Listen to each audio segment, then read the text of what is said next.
Welcome, travelers. Find your place of comfort. Let your body relax and allow yourself to sink gently into deep sleep as we drift into the stars. No human had lived on Halcyon Ridge for 38 years. The observatory's concrete ribs had been scrubbed by polar winds, the dish caked in gray frost, and the stairwells empty of laughter.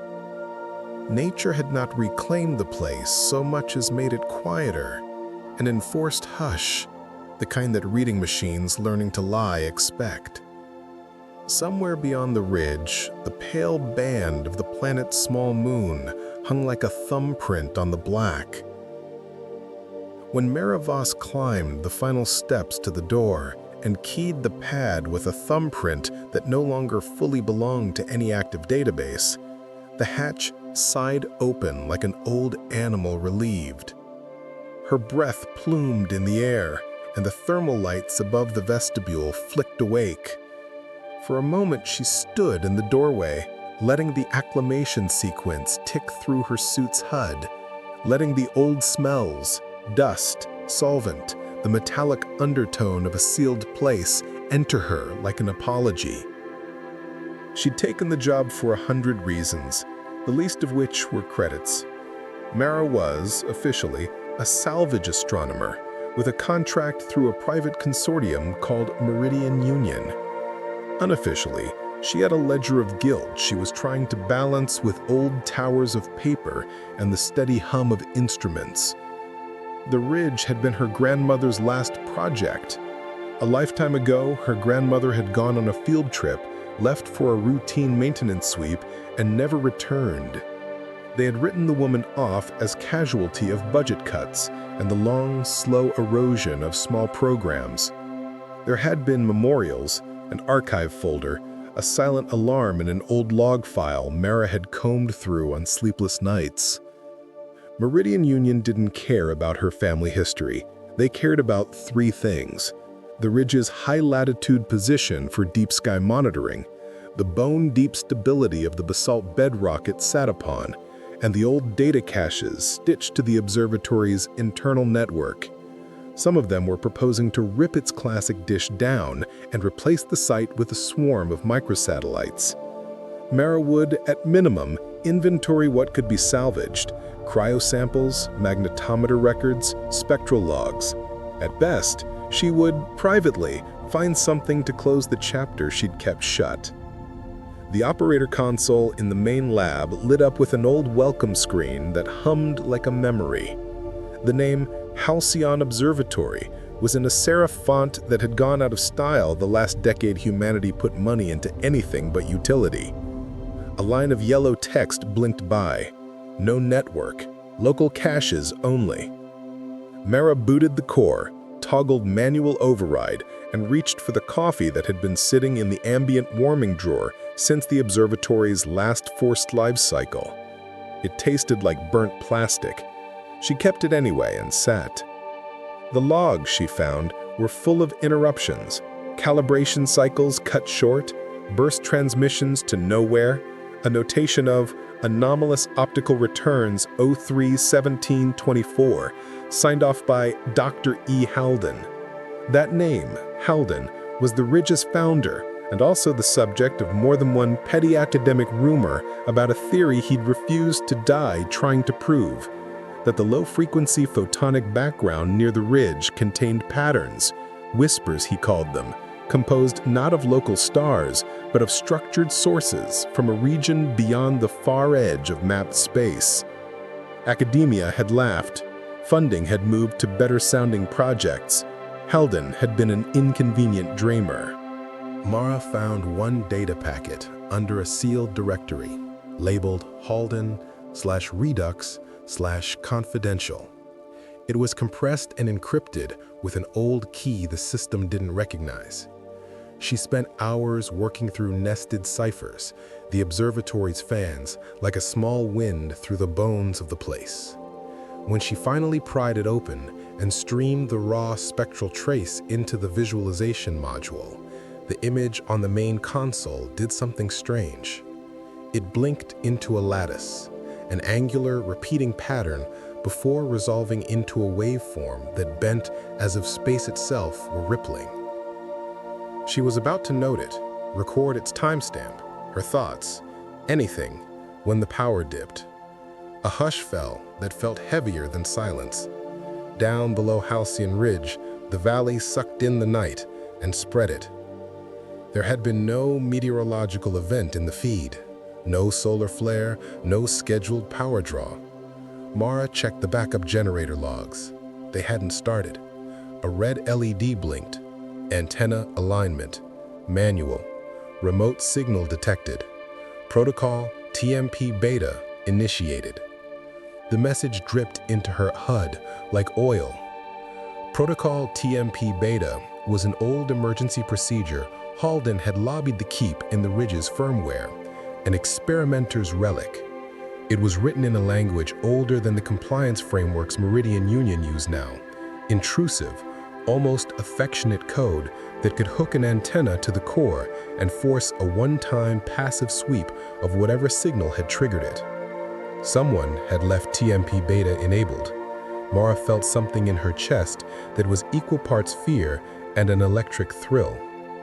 By the time the dish had slewed into the coordinates provided by the emergency ping, coordinates that were not marked on any of her orbital mapping tools, a narrow sliver of the sky opened on the monitor. There, among far and faint stars, a grain of light pulsed. It was not moving in the way a star moves, nor in the way a comet does. It blinked like a beacon, and, with each blink, the waveform on the console shivered and rearranged itself, suggesting phases, like the beat of a chest. She recorded everything. She sent the packet, encrypted and breathless, to Meridian Union's drop node as a courtesy. No response. The mesh was down. By policy, the Ridge had fallback silence until technicians in the city could verify a startup. The night had become crawled with small things, static, a rising tone in the subsonic range that made the coffee cup on her console tremble. She should have left. Protocol said to seal evidence and step back, but an instinct older than policy, older than fear born of budgets, told her not to. She felt the same hunger that had pulled Dr. Halden to this ridge for decades, the impossible animal curiosity. Mara watched as the lattice pattern in the spectrum shifted once more, and, in the space between frames, formed something that read like a glyph. Not language she could parse, no keywords, no ASCII, but a pattern of phase spikes and troughs that had the geometry of a sentence.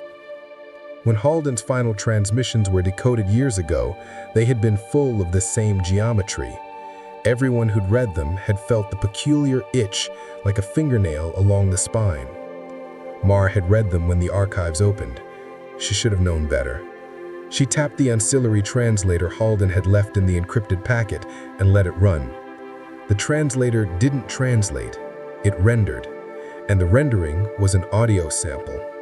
An arrangement of tones lower than hearing, interleaved with thin high notes that rattled her ribs. When the speakers opened, the sound became more than a sound. It forced into her consciousness a pattern that was not words, but memory. She thought of stars seen from a child's backyard, the time her grandmother had described the way the aurora breathed like an animal, the smell of ozone in a storm. The translator stitched these into something like a scene and then dropped her out. The speaker hummed, ended its last oscillation, and the dish stopped slewing. Mara stood, hands numb, and realized the observatory had locked the main hatch behind her. The Ridge's doors sealed with a patient, indifferent thunk. The locks were old, mechanical things that had outlived more engineers than the staff photos in the hallway.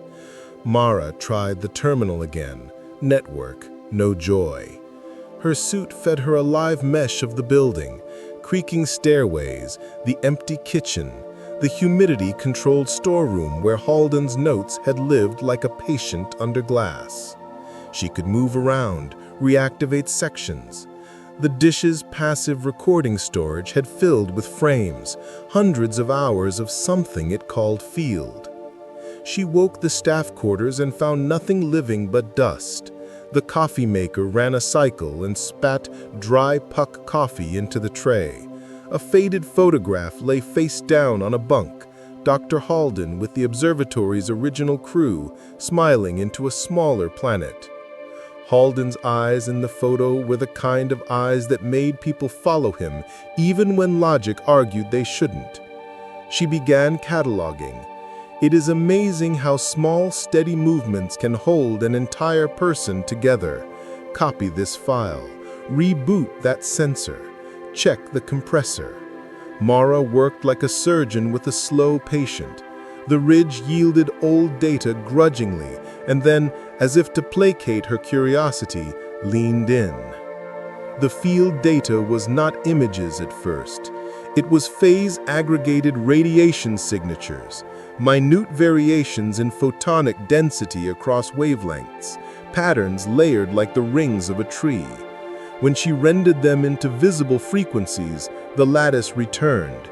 This time, though, it had detail, arcs within arcs, a geometry that suggested a map.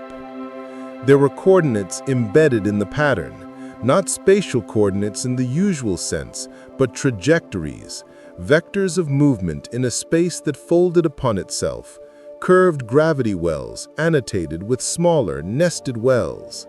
The geometry suggested a transit route that was not taken by chemical rockets or the slow drift of comets. It suggested that in some pocket beyond known charts, there existed a construct of matter or an energy pattern passing through from where light behaved like sound. She cross-referenced the coordinates with Halden's old nav logs and found a mention, KH07. A designation dropped into a footnote in Halden's last public paper and treated as an embarrassment. K7, if you said it out loud, to those few who remembered the old lexicon, could be spelled Cave of Halden, or Kite Hole, or nothing at all. It was a placeholder for an anomaly he'd written about in fevered prose, an observation that contradicted the monotonous hum of accepted cosmology.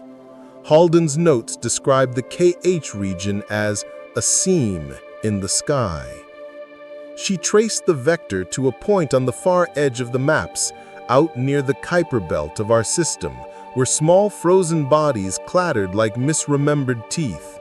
The vector passed through a sweep of dark, an area where previous surveys had reported only poor returns. The pattern implied motion, something moving from deep dark into the inner veil. At 3 in the morning, a new notification flicked on the core. Field pattern convergence, linkage established. The system started playing back the sequence at a speed that made the console judder. When it slowed, the image was raw and obscene in its simplicity. A narrow transmission, no wider than a hair of infrared, threaded like a needle through the night. The ridge had been watching it for years. Halden had been watching it for decades. Someone had been broadcasting in a modulation that suggested not language, not quite, but the repeated patterns of a clock.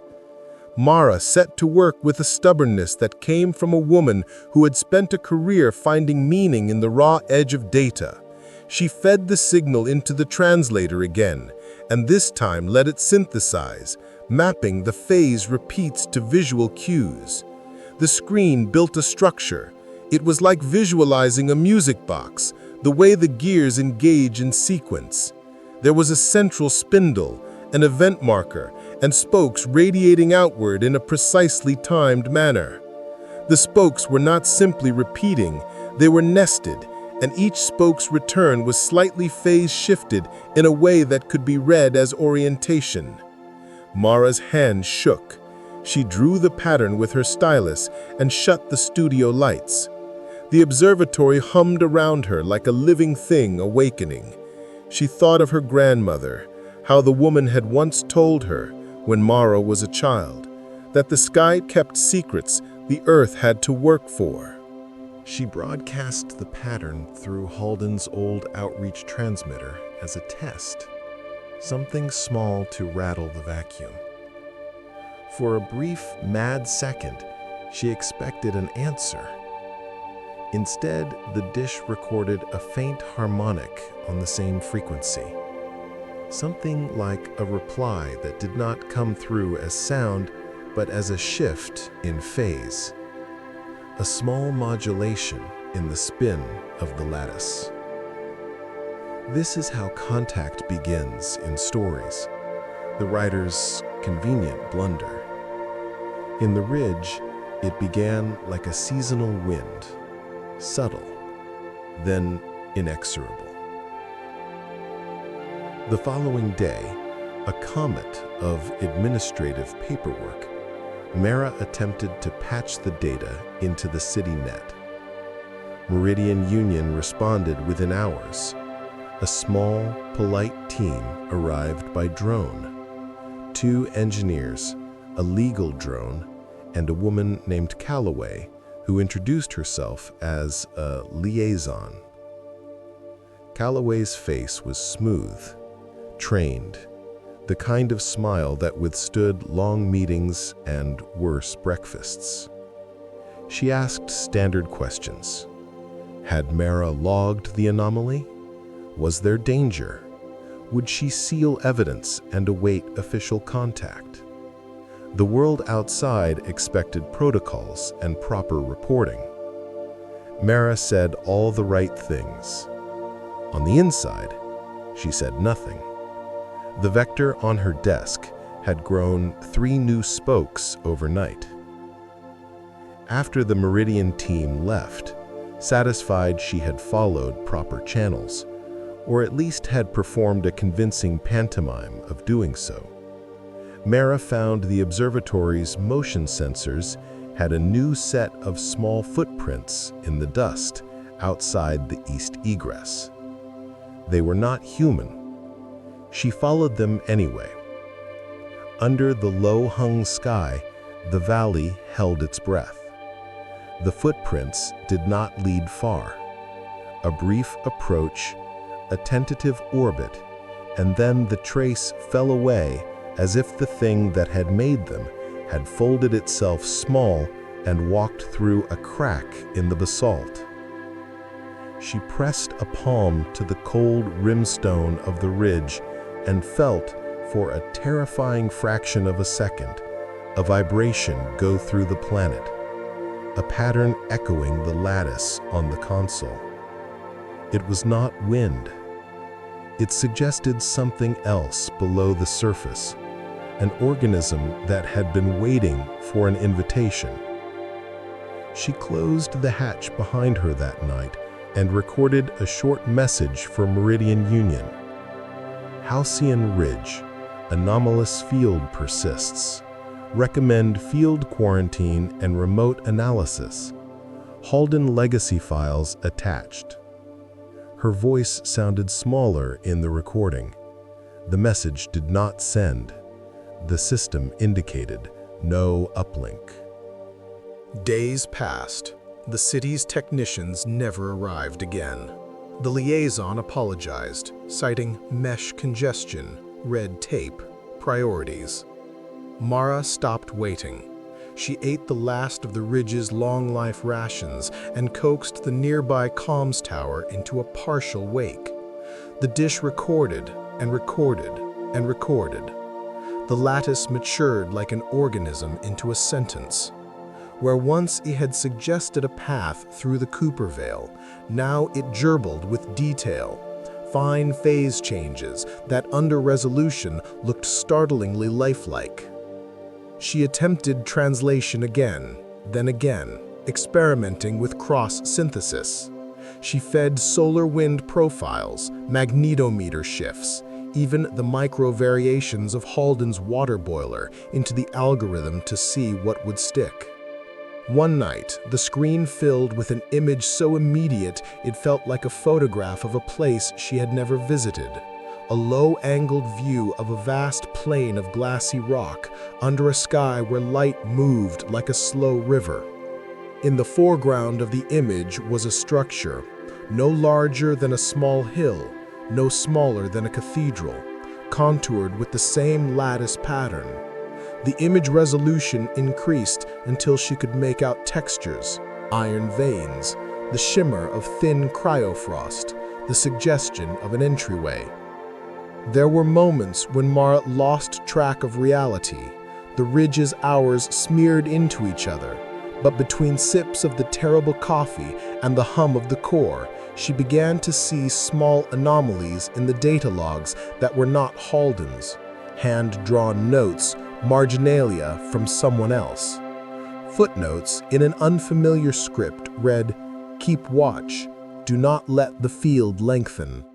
The handwriting was careful and small, as if the writer had been afraid to take up too much space. One morning, the ridge registered a seismic event, small but precise, centimeters of movement in the basalt exactly at the coordinate where the team had once buried a backup beacon. The beacon, when she dug it up, driven by sadness and a need for something to do with her hands, blinked once when exposed to the air and then unlaced itself like a seed. It was not broken, it had recorded. On the little crystalline disc was a single frame from an earlier broadcast, time-stamped decades before, an image of Halden standing against the dish, smiling with that same stubborn hunger. Beneath his foot was a shallow impression on the rock. Someone had carved a glyph into it, a circle with 3 small arrows. The glyph matched a small corner of the field lattice. The disc had been encoded to respond to the lattice's pattern, and when she fed it into the core, the observatory responded as if it had been waiting for the exact touch. The dish pivoted, a new set of coordinates resolved, not further out into empty space, but closer, a pocket of nothingness between Halcyon and the small, cold body designated 7-Delta.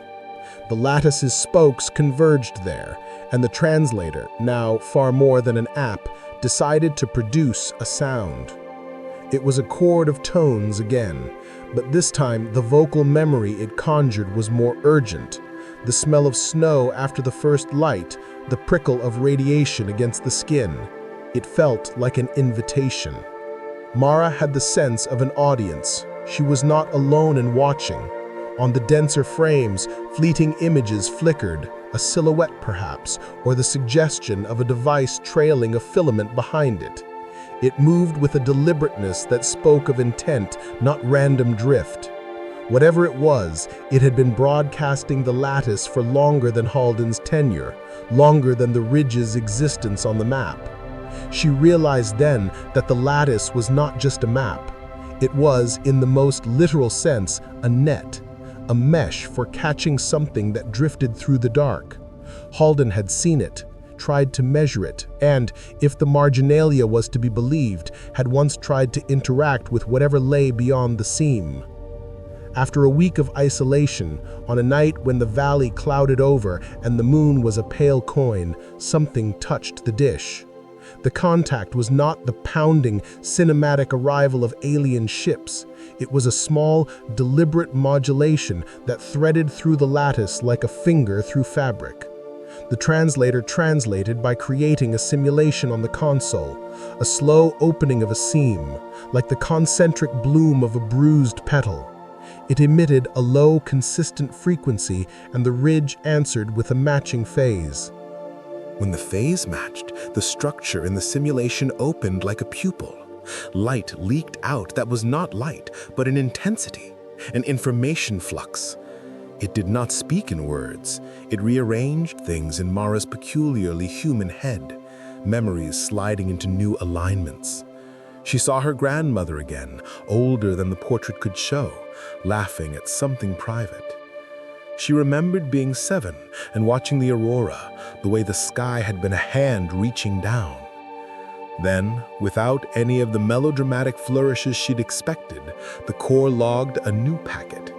It was equal parts audio and telemetry, and something not yet classifiable. It labeled itself Offer. Mara looked at the word on the console like a person who has been offered a knife. She could accept, she could refuse, or she could, in a different sense, try to barter. She thought of Holden's marginalia, "Do not let the field lengthen." She thought of the glyph carved in the basalt, "Circle with 3 arrows." She thought of her grandmother's last letter to her, something Mara had never finished reading. The only line she'd kept was, "If you go after what calls, take water and light." She hesitated, and then with a careful, trembling hand, she accepted. The offer came as a fold of sound and a wash of star-like particles in the visualization module. It was not benevolent in any human sense, but neither was it hostile. It provided a pattern that overlaid across the observatory's systems, a set of instructions not in code, but in phase, how to align a coil, how to tune a magnetometer. The ridge obeyed. Instruments rebalanced like a chorus rehearsing. The offer promised revelation. It would thread Mara's consciousness into a stream of the lattice, at the cost of bandwidth and some small things the manual hadn't anticipated. She dismantled pieces of old equipment, rewired amplifiers with Holden's annotations, and built a loop across the dish that hummed like a heart. The offer's instructions were precise, obsessive. Perhaps it wanted to be heard without being overwhelmed. The last step was to open the dish fully for a window of 42 minutes and allow the field to anchor. She set a timer and watched the world narrow to that countdown. 42 minutes have an odd property of being both finite and impossibly long. Every second she felt the field tug. She wondered if the cost would be physical, if she would feel a headache or a burn.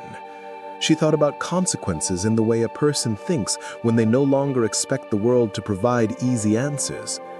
As the timer counted down the last 7 seconds, the translator synthesized a final image. A door of light set into a plane of glass. She pressed the acceptance key with a fingertip that left a smear on the cold plastic. The dish opened. At the moment the dish aligned perfectly with the offer's vector, the observatory flooded with a sound that was not music, but an arrangement of pressure. It was like being inside an enormous throat, and within its center was an object that the sensors could not name. It refracted the dish, it bent the lattice, it sang as if it had a memory of many summers. Mara felt a hand, no, not a hand, a pattern, touch the ropework of her mind. She saw, in fragments, a landscape of glass and flame, and a shape moving like a worm but articulate, leaving a runic trail. The entity called itself, in the best way its patterns could, Traveler. It gave her a fact like an ember. We pass. We leave threads. Your archive marks the seam. We offered once, hauled and knotted. We thought you might choose the knot. Mara stumbled back, half laughing, half crying. The ridge's lights dimmed, the offer receded like tidewater. The dish settled, the audio file concluded. When she checked the console, an extra directory had been added, threads/imports. Inside were fragments, a patterned set of coordinates, a note in an unfamiliar hand or script that read, "If you accept a join, remember to leave a knot." There is a particular silence after revelation. Not the silence of absence, but the one after a heavy appliance shuts off and the house remembers to breathe. For 2 days after the offer, the ridge found itself with a quiet so complete it made Mara nervous. The dish had recorded a great tapestry that, when stitched, produced the sense of a route beyond the visible maps. It suggested migration, things passing through folds in the dark, leaving complicated, information-laden threads where their paths had been. Mara slept, finally, and dreamt of a sky like a riverbed full of fish. She woke with notes in her hand that she had not written. Perhaps her night mind had done what her day mind could not, parse. Or perhaps, more unsettlingly, the offer had left an aftertaste on her cognition. There was also, she noticed, a small scar on her wrist that had not been there before, a neat three-pierced line like the glyph in the basalt. Her initial joy that she had become, somehow, the witness of a new cosmology gave way to a more complicated feeling: stewardship. The lattice had offered, and she had pulled on the thread. The ridge's archives now contained a mapping to a seam where travelers passed through their system, a route that might, if shaped improperly, attract things that would stay.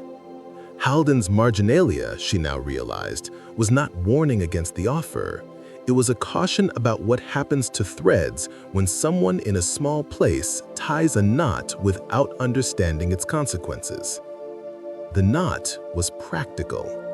If you tie a loose string and leave it, the current will catch it and pull it into the weave.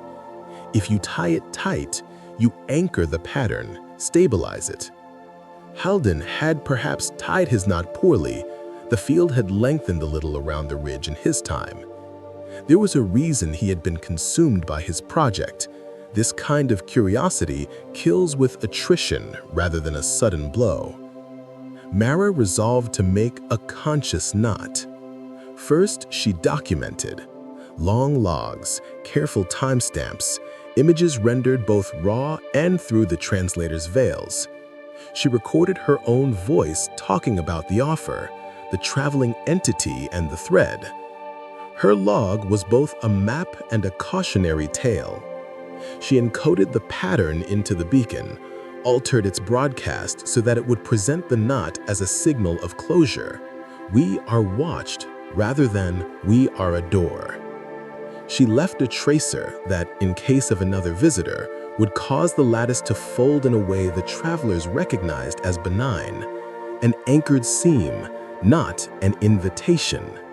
In the middle of her work, Meridian Union's drones reappeared, late, apologetic, professional. They demanded logs, asked for immediate uplinks, and suggested a team for debrief. Mara complied enough to keep them from suspicion. She withheld thread metadata, claiming obsolescence or contamination. She could feel the knot tying itself in her chest. The dish recorded a quiet, registering pulse, as if noting her decisions. The liaison from before, Calloway, returned, not with bureaucracy this time, but with the slow, curious patience of someone who had come to see something private. She listened to Mara's tale without interjecting much, other than to watch the ridge's big dish and the valley. Calloway said, finally, "You can't hold a seam alone." Mara did not know whether to answer. On one hand, the city had resources, teams of analysts, legal cover, money. On the other, she had learned that public knowledge of the lattice invited bureaucratic sunlight, and sunlight eats carefully grown things. The travelers were not malevolent by immediate measure, but groups had been harmed in the past by simple fame, by the greed of those who thought to use unknown things to make profit or weaponry. Mara made a choice. She offered the knot. The liaison accepted, but not with a bureaucratic handshake. She accepted with a quiet that suggested she had once sat alone with something impossible and had learned that some landscapes require guardianship.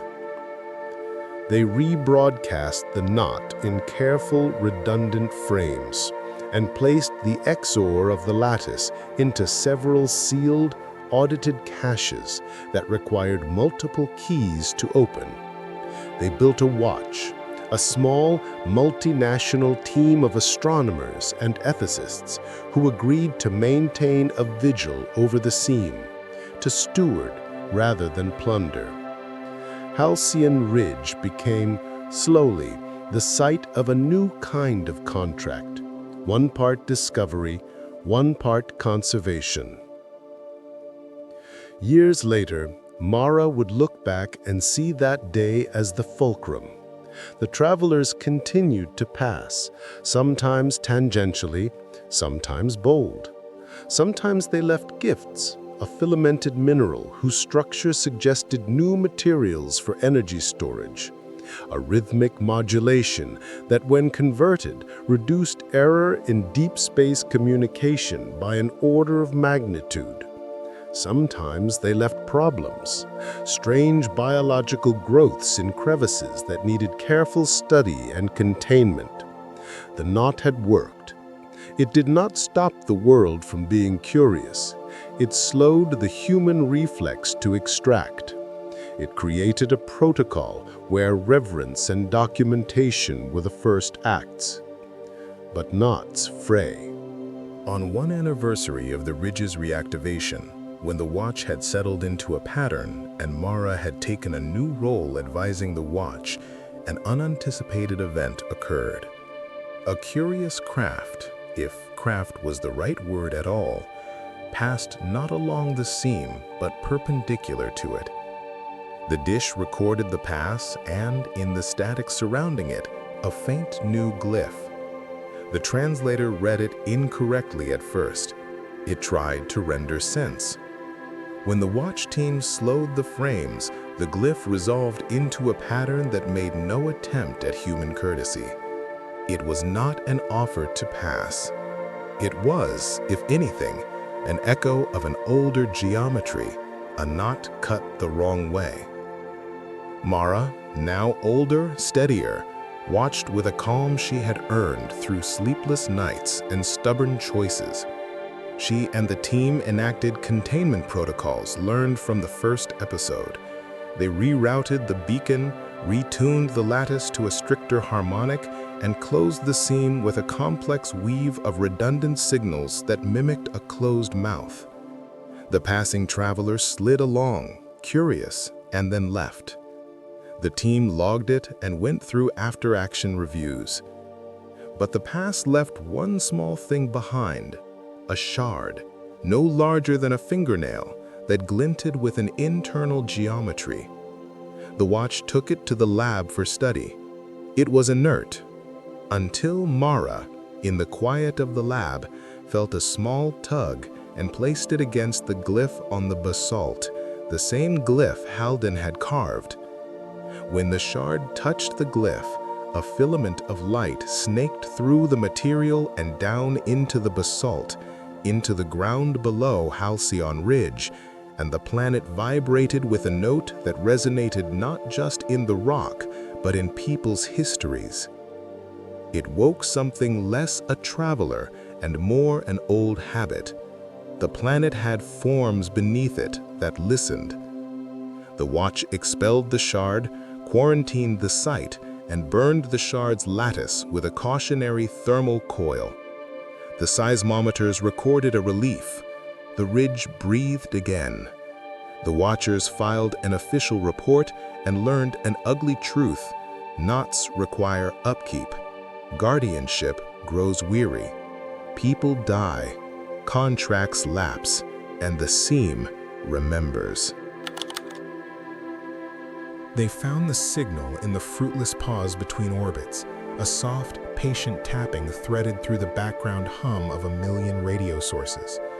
On the mapping console of the Calypso, Lieutenant Mira Halverson frowned at the screen the way people used to frown at a stubborn lock, wholly focused, a fingertip in the air, tracing invisible seams.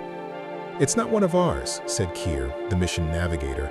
His voice had that dry, half-amused tilt people use when they want to hide the way a thing wakes their private fear. "Not from any relay, not a probe, not even a comet's tail.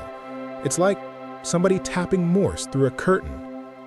Mira slid her headphones on. The sequence repeated. 3 soft taps, a long, breathless pause, 5 taps, then a run of almost inaudible clicks that shimmered like insects trapped under glass. When you've spent your whole life in orbit, when the sun is an idea in your mouth and the constellations are more bureaucracy than wonder, little surprises like that push their way into your dreams. Mira had spent nights cataloging the slow deaths of gas giants and mornings arguing with corporate planners about footage length. She should have been indifferent.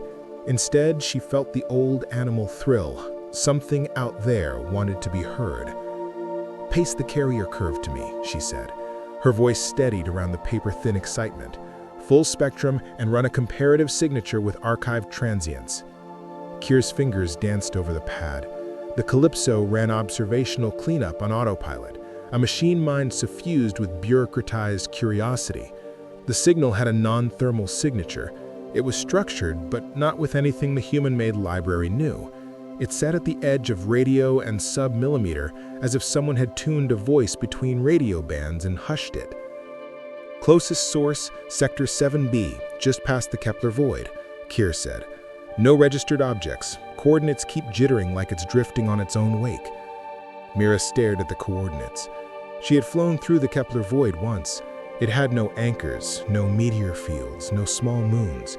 It was the kind of empty where instruments forget how to lie. "Build a listening run," she ordered. They found themselves crossing the void in hours rather than weeks, driven by a curiosity the mission log would later quantify as unplanned science, and the company would invoice as anomaly exploration surcharge. The trip was short enough for the crew to share half-jokes and long enough for the signal to grow like a rumor, clearer, more patterned. Once, while Mira worked a patch of code to translate temporal pulses into tonal contour, she heard something like laughter or wind through a metal grate. They arrived at coordinates that described nothing and everything. The charts unfurled empty space. Then, like a seam opening, a scatter of minutes joined into an outline. An orchard of small planetoids clustered into a loose lattice, each one rimmed in a glimmering residue that reflected in spectra Mira's instruments usually reserved for ice. "Rime," Kier said. "It's not ice. We've seen this on comets exposed to something. Electrically charged dust, maybe."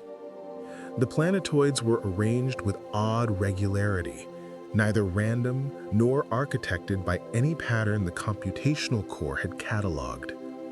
Each held a thin smear of silicate and a sheen that caught the ship's lights and broke them into slow, careful colors.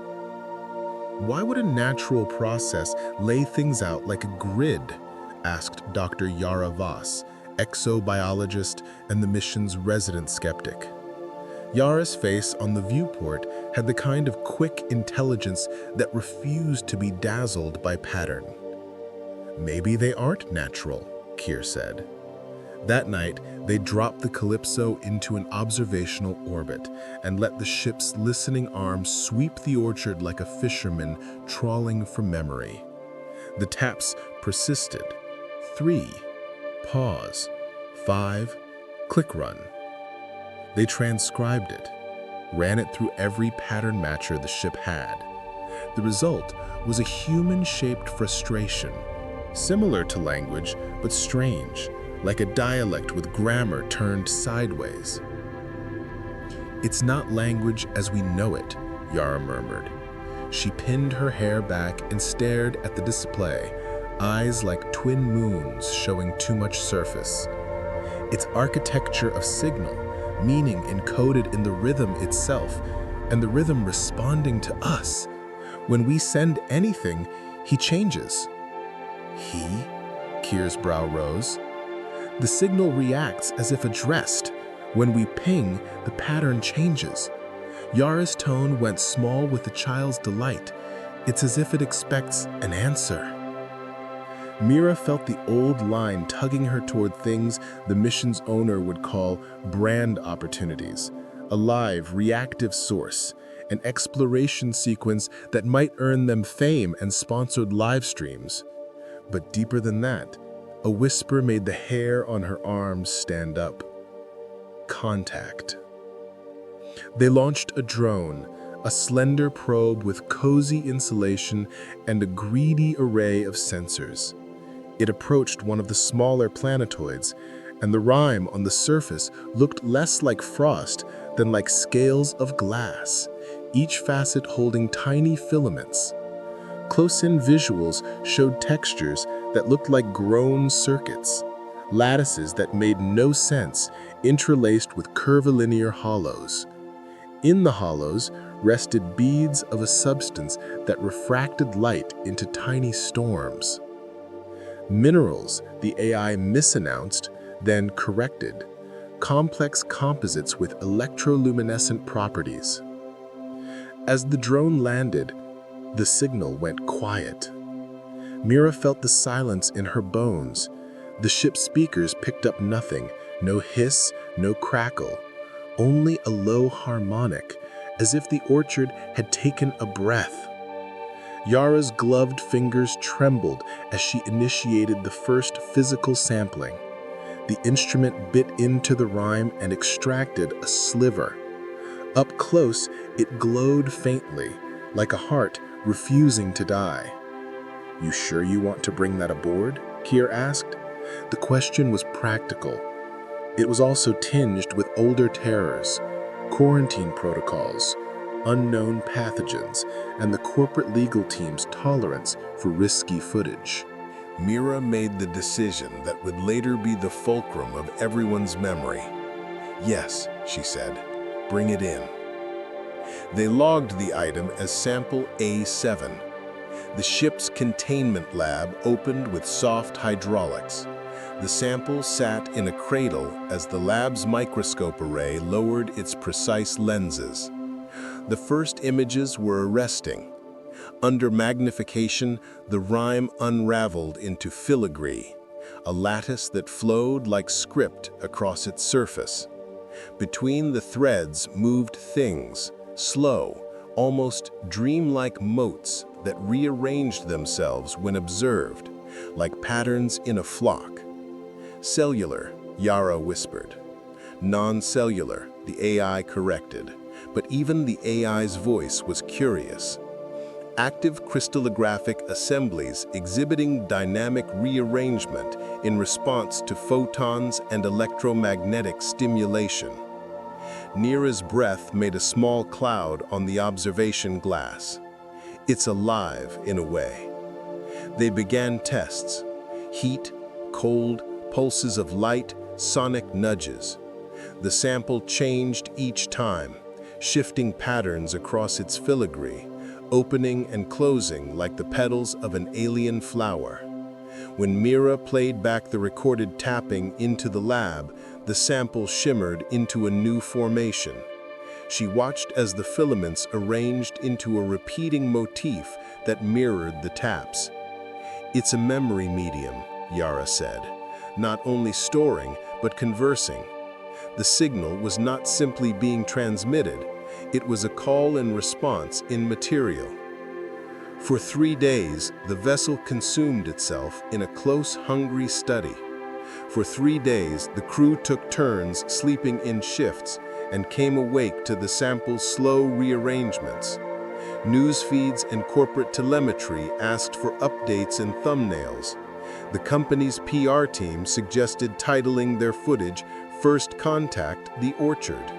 The legal department demanded a list of responsibilities.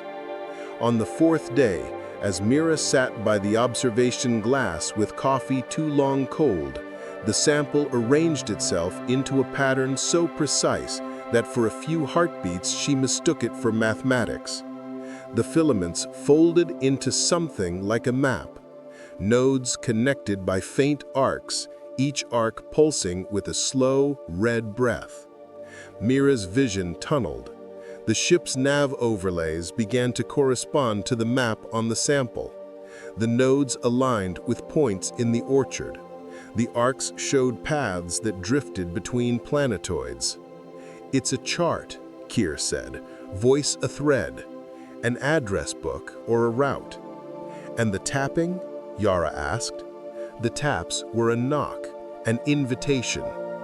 They followed the chart. The calypso slipped along the arcs the sample outlined. The planetoid's arrangement resolved into something more deliberate. Each held a different facet of the same thing. Some were smooth, like polished eggs. Some were porous, like coral. Each emitted signatures when approached, a low electromagnetic murmur, a perfume of charged particles. As they drifted, the orchard's reaction grew richer. The taps returned, but now they were layered, counterpoint to the ship's active probing. When a drone landed on a planetoid, that object's surface unveiled shallow depressions that, when scanned, lit up with internal reflections. The sample in the lab glowed in sympathy. "What if they're not communicating to us?" Yara said one night, jaw clenched around a thought. "What if they're broadcasting through us? Maybe they use the presence of resonant objects to carry patterns. Like a bell needing a striker." Care said, "We're the mallet." Mira lay awake in her bunk, the orchard's rhythm working under her skin like a second heartbeat. A memory rose, older than her career, older than missions and contracts. Her grandmother had once described how, on the northern coasts, people used to string nets of bells and shells on the wind to catch storms. The shells would sing back when the storm passed, and the elders would listen for changes. "What would they want?" she murmured to the dark.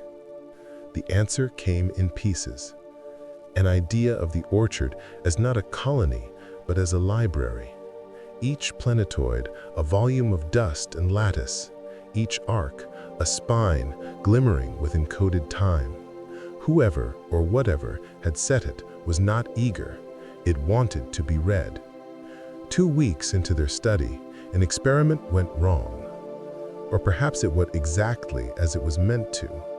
The team planned a full-spectrum sweep of the orchard, pulsing every frequency their instruments could muster. They wanted to hear an answer unfiltered. They played their signal. The orchard responded not with taps, but with a slow, rising chord, a harmonic that made the calypso hum. The containment lab sample flared white, as if a sun had ignited under its filigree. Instruments recorded an immense compression of data into a slender, unbearable stream. Yara shouted for the dampeners. The lab's containment matrix strained, and for a breath they saw firsthand the organism behind the rhyme. It was not a beast. It was a pattern collapsing into itself. For a moment, the filigree drew into tight spirals that resembled eyes or satellites, or the cross-sections of an enormous brain folded into crystalline planes. The lab's readings spiked, information rates that made the ship's processors stutter and cough. Mira felt something touch the edges of her mind. It wasn't visual, not exactly, more like having an old dream unbuttoned and poured onto the lab table. She perceived the orchard as a series of decisions, each choice branching into quiet alternatives. There was a record there, not just of location, but of things that had arrived and left, of storms cataloged by frequency, of life forms passing through and making marks. And then, like a memory pulled too tight, it snapped into quiet. "Signal cessation," the AI intoned. But the silence that followed wasn't the restful kind. It was the hush after a performance in which something important had been revealed and then taken away before the audience could understand. They had learning. They had an incomplete translation. They had... Mira closed her eyes to stop the echo of possibilities. Something personal. That night, the dream came again, stronger, threaded with voices that were not voices. In it, she walked between planetoids as if on a bridge, and watched symbols bloom like frost on her fingertips. She woke with a name on her lips, a shape that wasn't a human name, but it felt like a name nonetheless. Echea. Echea, she whispered into the dark cabin. She did not know what Echea meant. She only knew that a lattice of stakes had been touched and some invisible reader had taken note of her there. The next day, when the Calypso resumed its measurements, the orchard answered more quickly, as if it had anticipated their return. The taps came in new sequences, longer chains, with a cadence that implied story. Yara translated the main motif into audio and played it for the crew, wide, unblinking. The song unfurled like a slow river. There were rises and falls. There were motifs repeated and then abandoned. There were places where the pattern dipped into frequencies that felt impossibly and terribly like asking. The ship's AI did what it could. It ran models, compared the patterns against music, mathematics, and human vocalization. The closest human analog it returned was lullaby, a form whose function is social, to soothe, to summon sleep, to mark lineage. "You're saying we were being sung to?" Kier asked. Yara's eyes were bright, or taught, or remembered. Maybe it's telling us a story about passageways. The Calypso crew listened until the sound became a scaffold around them. The patterns suggested histories, a traveler arriving at a node, a storm altering the lattice, a previous visitor leaving a mark. There were signatures that resembled grief, not in human terms, but as a repeated staccato that the AI mapped to energy collapses and particulate loss.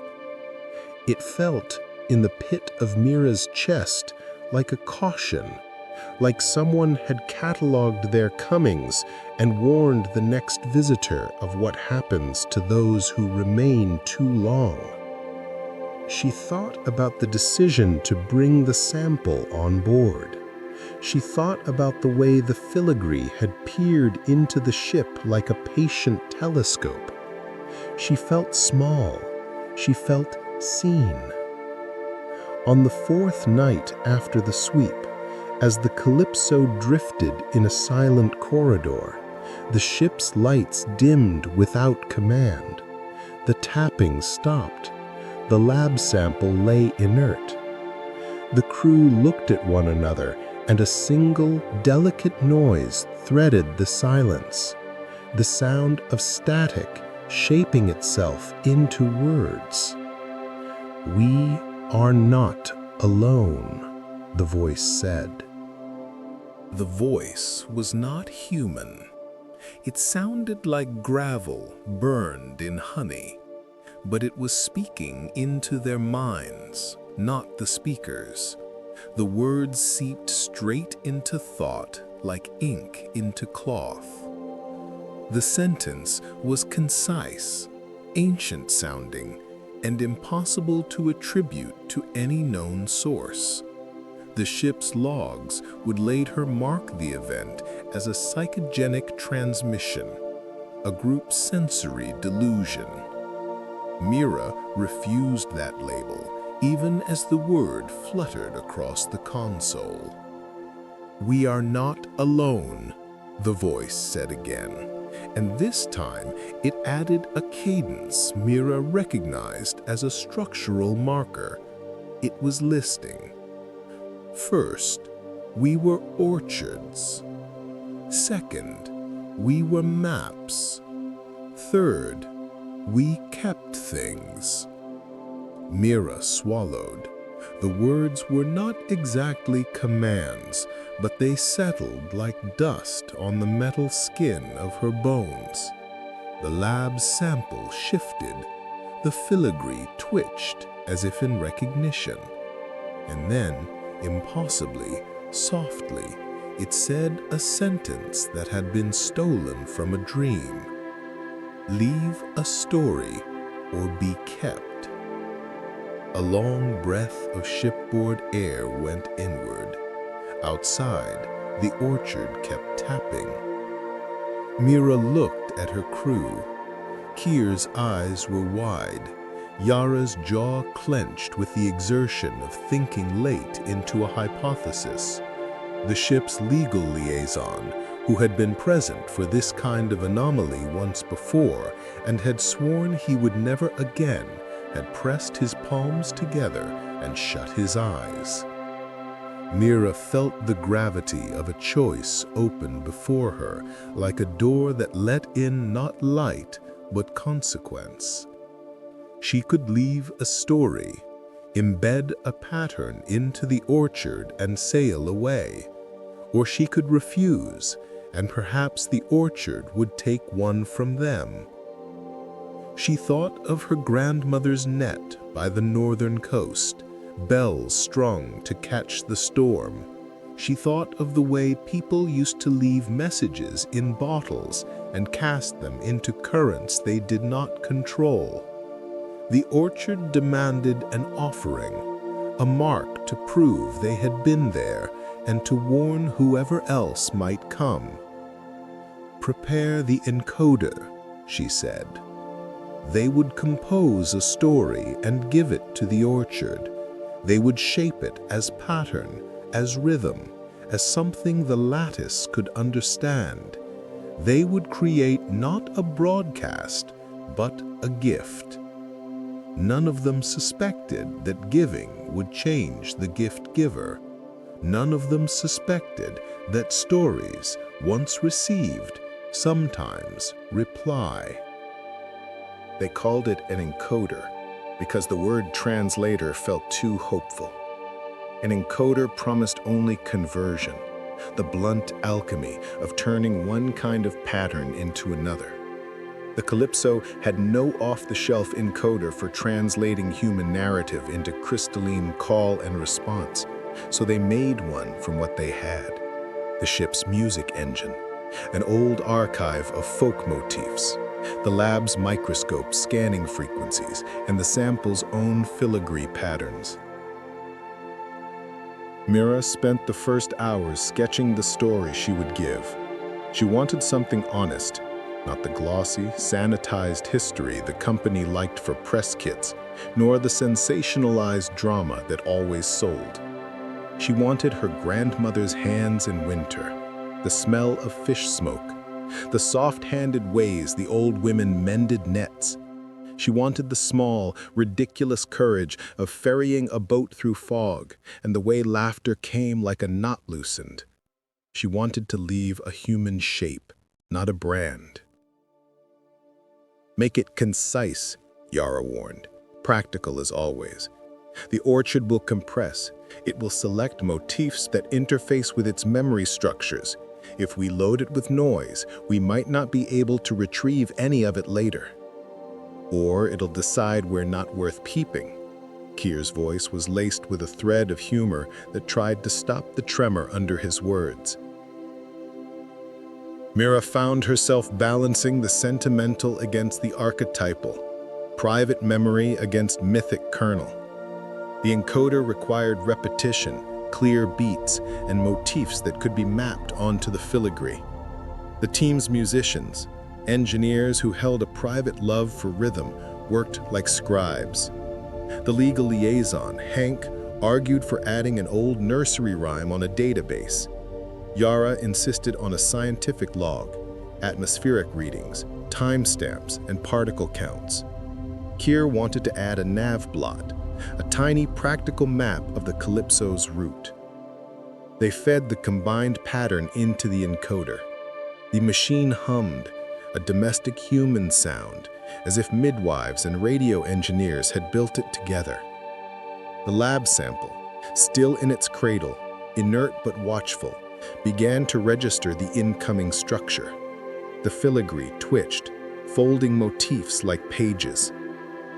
"Remember," Mira told them, "this is not a transmission, it's a leaving."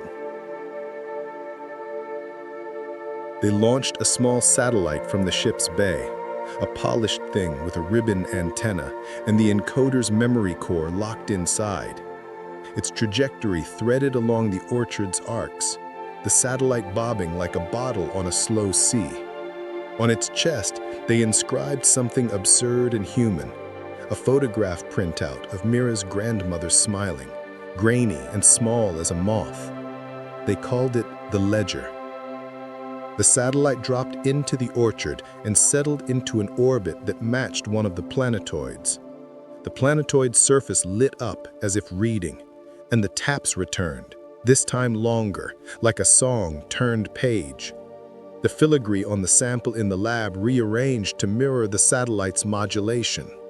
For a time, Calypso waited. The crew watched the feeds. The company sent a message asking for a live stream slot and sponsorship terms. Mira ignored it. This felt private, and there was a fierceness in that privacy she did not want diluted. When the ledger's memory pinged with a handshake, the orchard replied differently. The taps unfurled into a complex weave. It wasn't just acknowledging, it was replying. The satellite streamed a returning pattern that wove tiny echoes of Mira's grandmother into its arcs, but crossed them with other things: the edge of a storm, a trace of a life that had once walked over a planetoid and been weathered away. "What is it telling us?" Hank asked, voice thin with the strain of holding skepticism like a shield. "That it can read motif and cross-reference," Yara said. "That it holds records of visitors and their artifacts, but also," she hesitated, "that it consumes parts of them for archiving." "Consumes?" Kier's laugh was brittle. "Like data loss? Like removal," Yara said. "If it integrates part of what you offer, it might reject the rest. The ledger may not be wholly retrievable." Mira imagined a library that took a book and kept a copy but pried the author from the world where they had written it. She thought of leaving a story that might be cherished and yet carved away from the living. Still, she had chosen to offer. She had chosen to leave a netting of memory because it felt, in an old way, like a human duty. People left cairns on trails, small piles of stones to mark passage. The orchard had asked them for a story. She had given one. After the ledger's memory pinged with a handshake, the orchard replied differently. The taps unfurled into a complex weave. It wasn't just acknowledging, it was replying. The satellite streamed a returning pattern that wove tiny echoes of Mira's grandmother into its arcs, but crossed them with other things: the edge of a storm, a trace of a life that had once walked over a planetoid and been weathered away. "What is it telling us?" Hank asked, voice thin with the strain of holding skepticism like a shield. "That it can read motif and cross-reference," Yara said. "That it holds records of visitors and their artifacts, but also," she hesitated, "that it consumes parts of them for archiving." "Consumes?" Kier's laugh was brittle. "Like data loss? Like removal," Yara said. "If it integrates part of what you offer, it might reject the rest. The ledger may not be wholly retrievable." Mira imagined a library that took a book and kept a copy but pried the author from the world where they had written it. She thought of leaving a story that might be cherished and yet carved away from the living. Still, she had chosen to offer. She had chosen to leave a netting of memory because it felt, in an old way, like a human duty. People left cairns on trails, small piles of stones to mark passage. The orchard had asked them for a story. She had given one. After the ledger's memory pinged with a handshake, the orchard's behavior altered.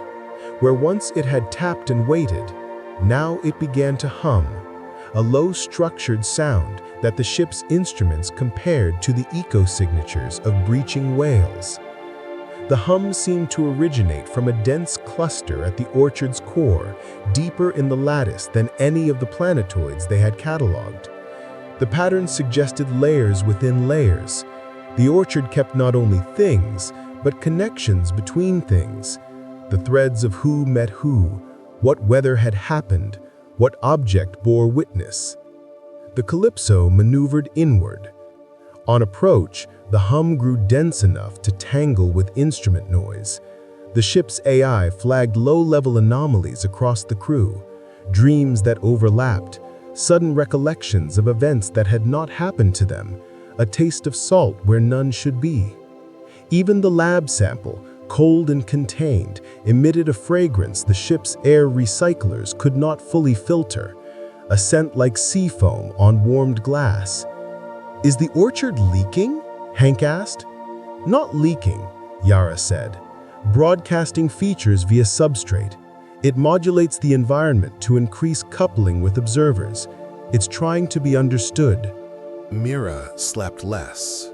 Dreams became corridors filled with stitched-together images, the face of a child she did not know, a boat trailing starlight, a record the orchard had kept of someone who had stepped too close and been catalogued.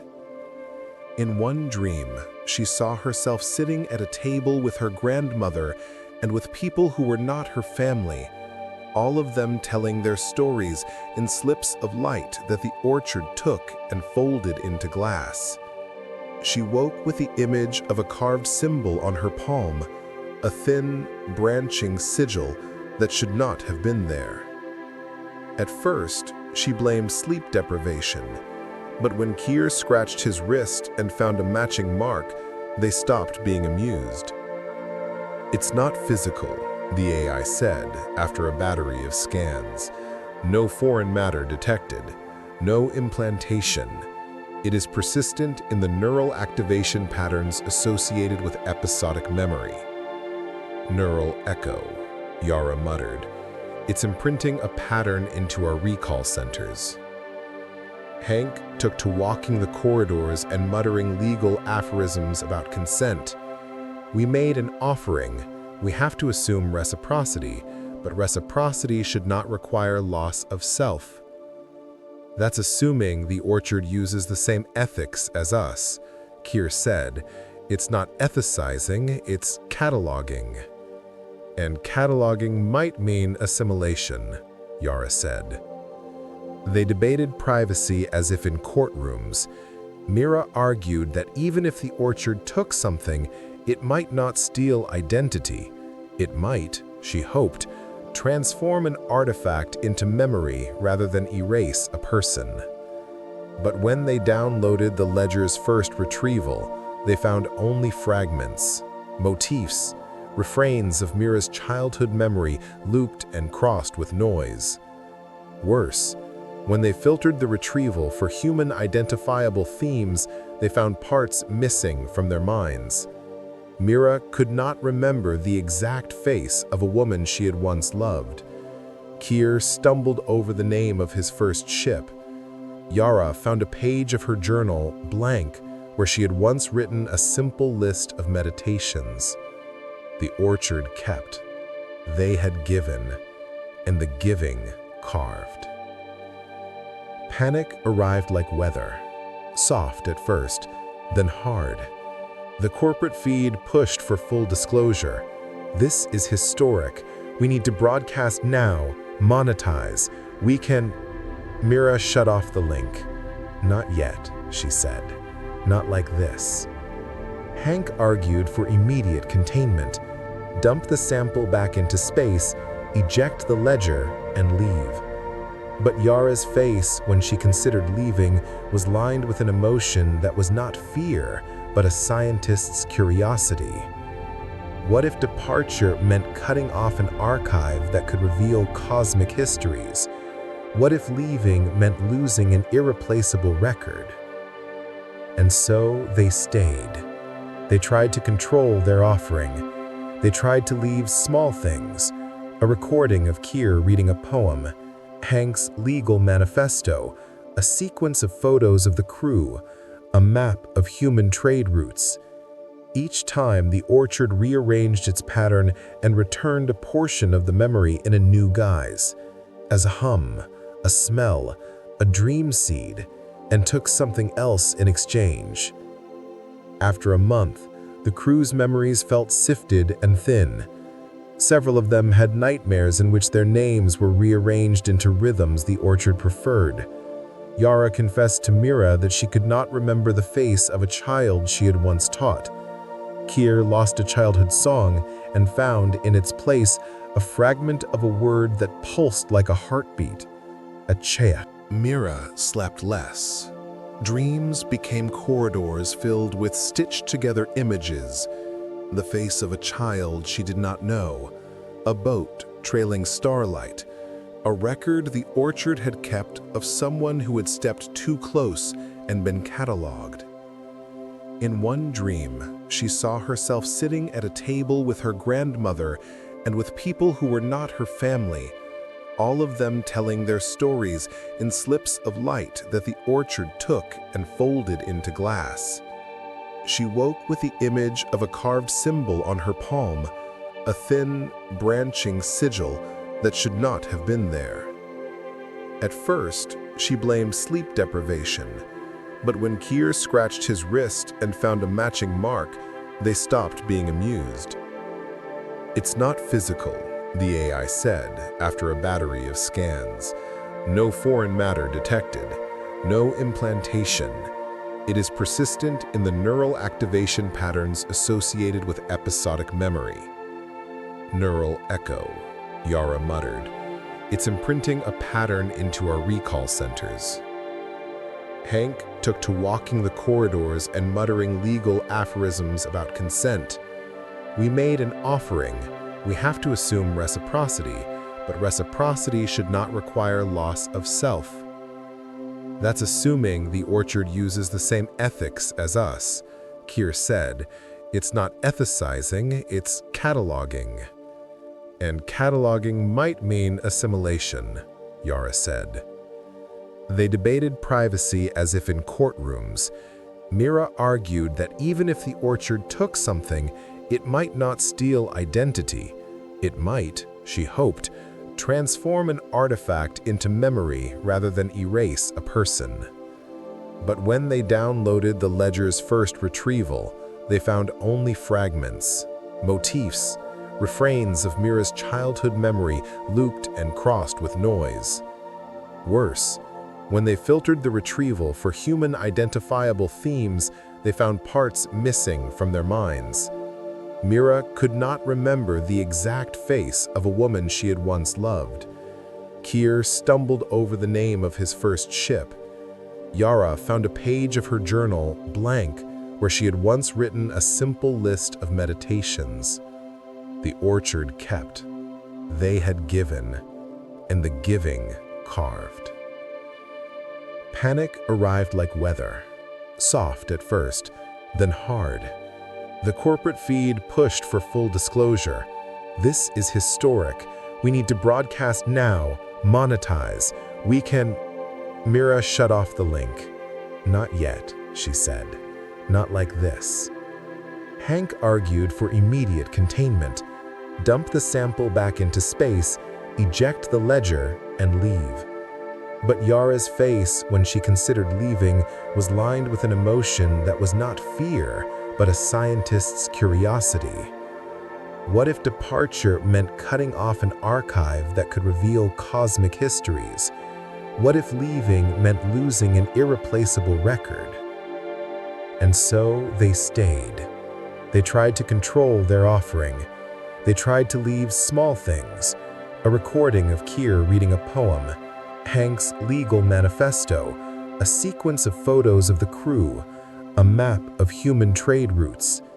Each time, the orchard rearranged its pattern and returned a portion of the memory in a new guise, as a hum, a smell, a dream seed, and took something else in exchange. After a month, the crew's memories felt sifted and thin. Several of them had nightmares in which their names were rearranged into rhythms the orchard preferred. Yara confessed to Mira that she could not remember the face of a child she had once taught. Kier lost a childhood song and found in its place a fragment of a word that pulsed like a heartbeat, a chair. They discovered another property of the orchard. It was not indiscriminate. It took in patterns it found resonant. Objects with strong narrative focus, like the photo of Mira's grandmother, were kept in fuller form. The ledger's photographs survived. The poem Keir recited returned as a set of harmonics. But incidental facts, names, small private jokes, habits, dissolved. The orchard favored connective tissue, motifs, metaphors, things that stitched across individuals. Mira considered what this meant for humans. We are, in essence, made of anecdote and repetition. If something consumes patterns that form our identity, names, jokes, small rituals, what remains is function and myth. It was a slow and terrible unlinking.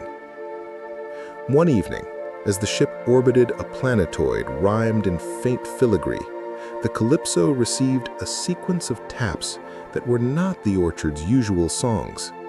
The pattern had the cadence of direction, not a story, but an instruction.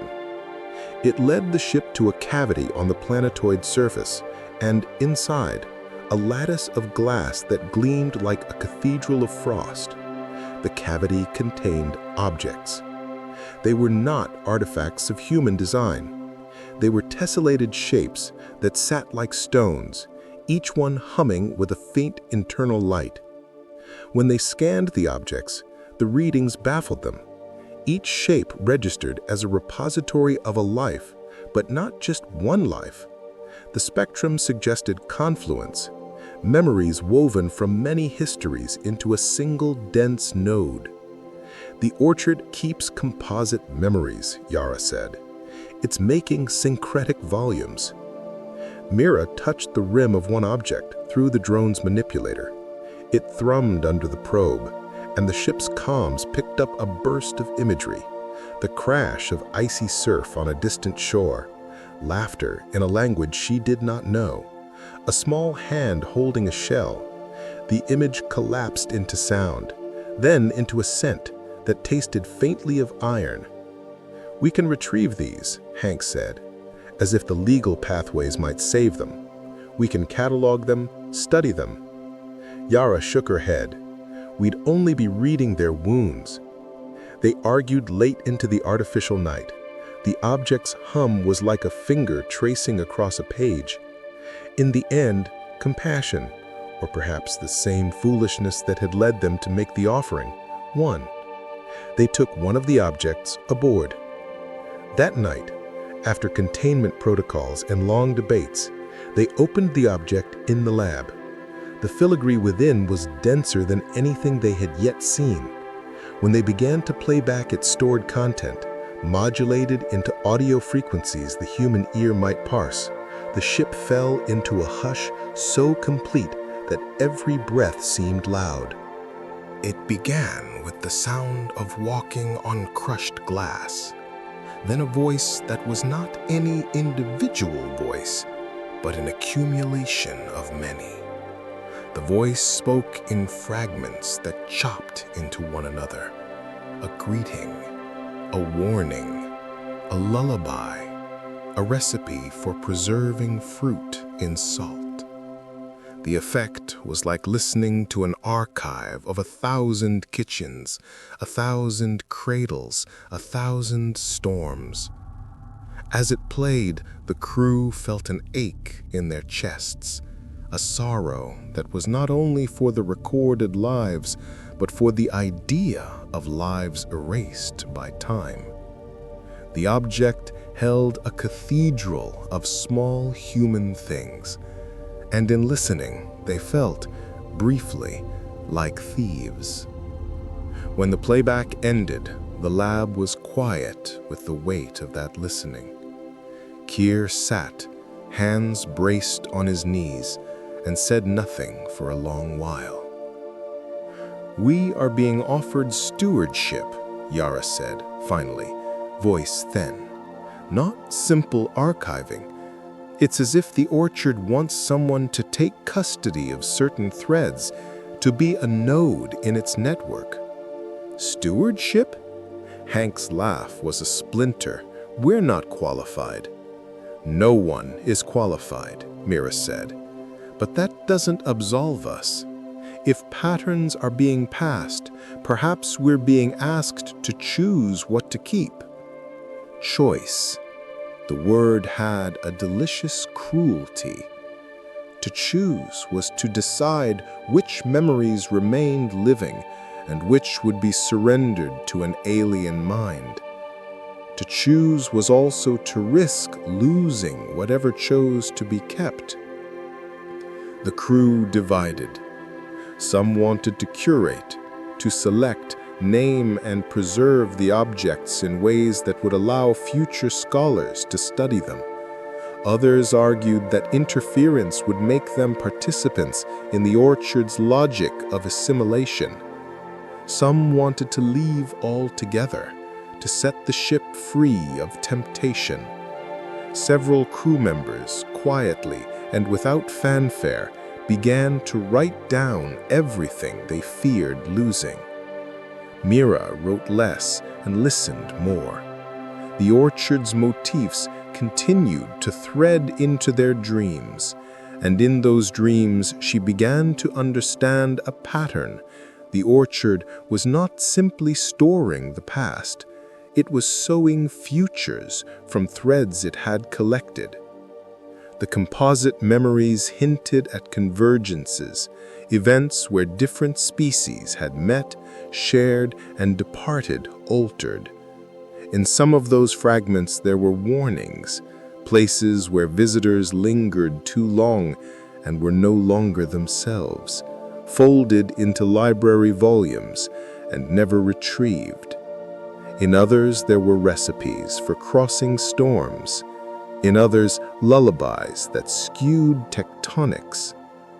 On a dawn-like schedule that the ship's clocks maintained, the orchard tapped in a rhythm that mimicked prayer.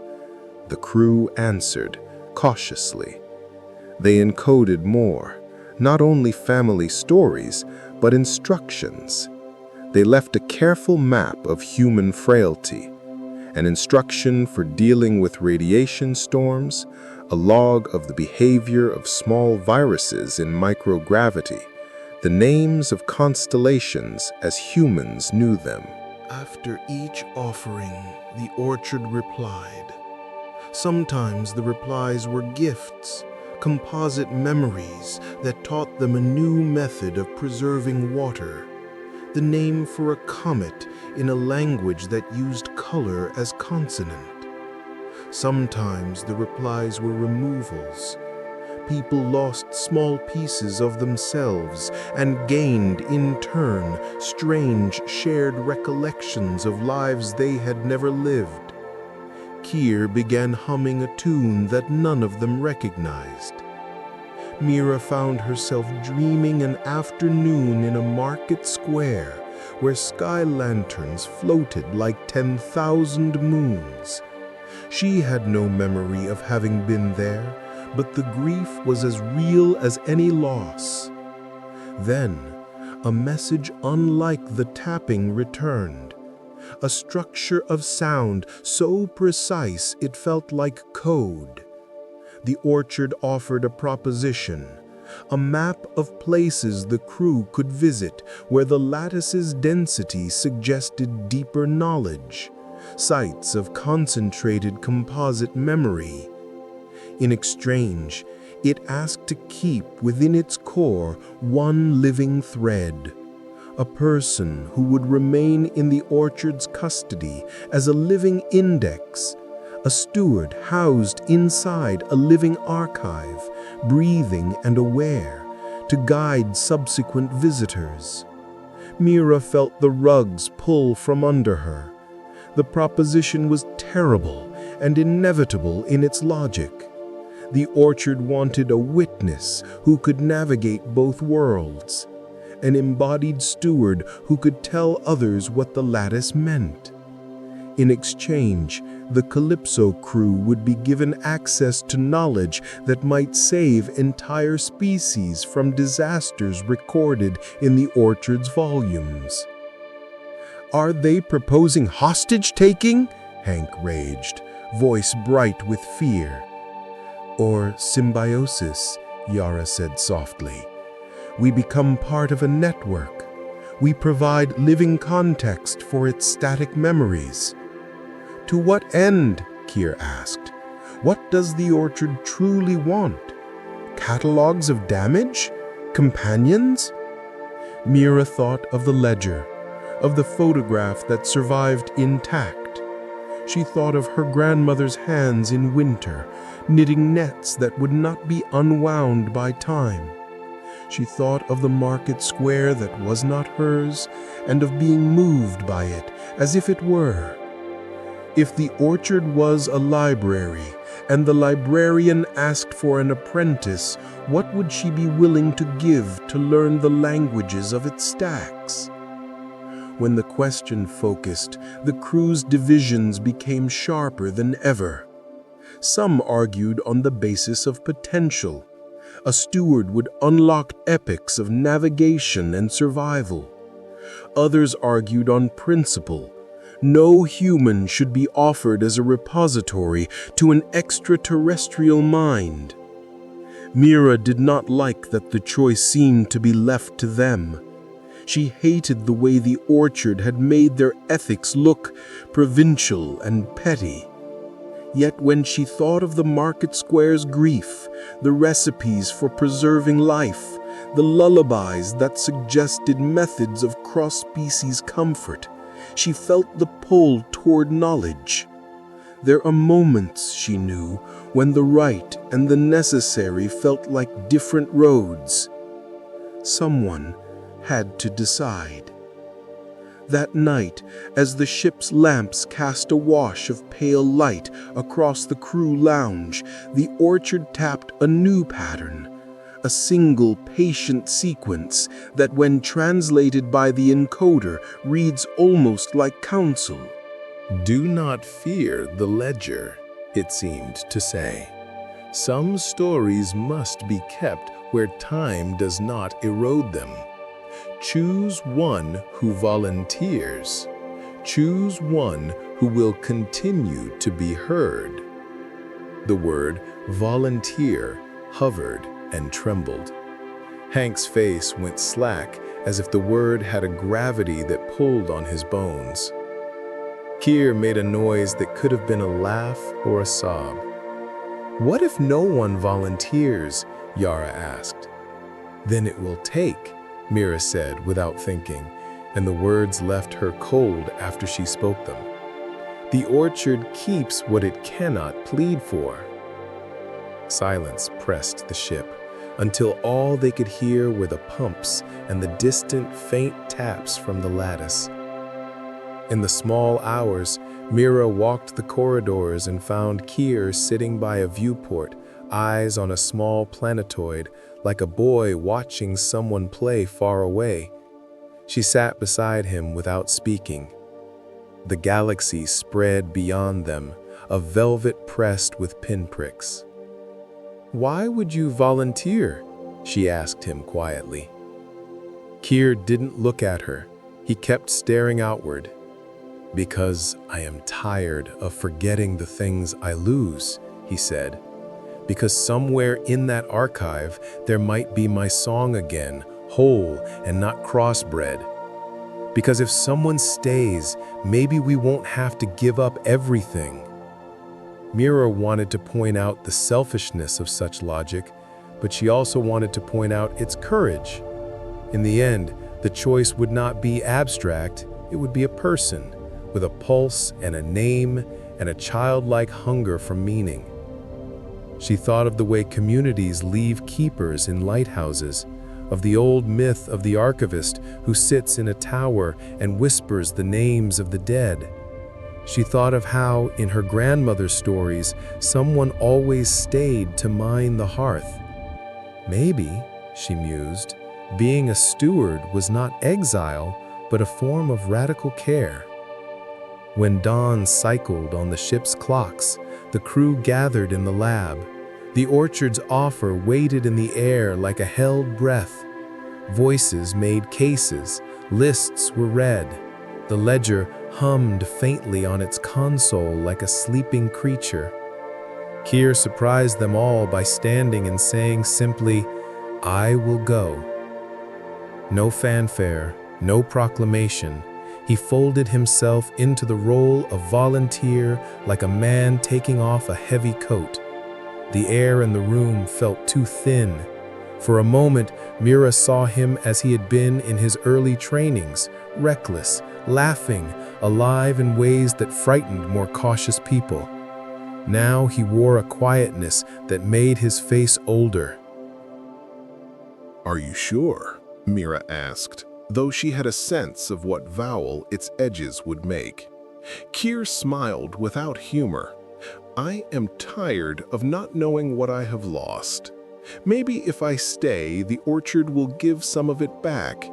Hank protested in a way that tried to be legal. Yura's face was a study in dread and scientific curiosity. Mira remembered the ledger's photograph, the market square that thrummed under her skin. She thought of what it meant to be alive enough to choose to be remembered. "Then we prepare," Mira said. There were protocols and rituals they improvised in those hours. A ceremony without a religion, a transfer that had the trappings of both science and something older.